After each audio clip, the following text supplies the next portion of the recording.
ආයිබෝවන් අපේ ගෙදර අද අරුම පුදුම දෙයක් සිදු වුණා. ඒක තමයි පරවිමල් පිපුණ එක. මං ඔයාලට ඒ පරවිමල් පෙන්නන්නම්. මේවා තමයි පරවිමල්. මේවා මේ අවුරුද්දකට දෙපාරක් තුන් පාරක් වගේ තමයි පිපෙන්නේ. දැන් අපි ඉන්න නිසා මේකට මීමැස්ස වැඩි ඇවිල්ලා නැහැ. ඔයගොල්ලන් හොඳට බලා ගන්න. අපේ ගෙදර ඔය ඉත්තේ විතරක් නෙමේ තව තැන්වල පිපිලා තියෙනවා.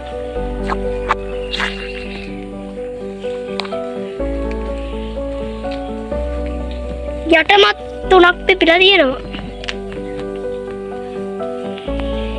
අපි දැන් මල් දිහා බල බල ඉඳලා හරියන්නේ නැහැ. ඒවා පූජා කරන්නත් ඕනේ. හැබැයි ගහටත් 2 3ක් තියලම පූජා කරන්න ඕනේ.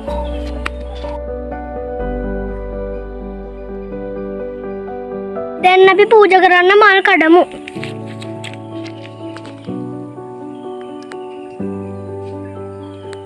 අපි සුවඳ බැලුව මල් මේ අපි පූජා කරන්න බෑ.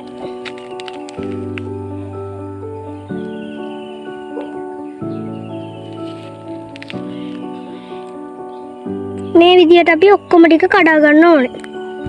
හැබැයි 3ක් තියන්න ඕනේ. 3ක් හරි ඔයාලට ඕනේ ගානක් තියන්න පුළුවන්.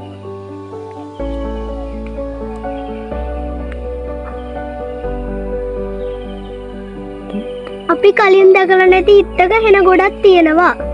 ඒ ටික අපට කඩන්න බැරි නිසා ඒ ටික ඉතුරු කරනවා අපි.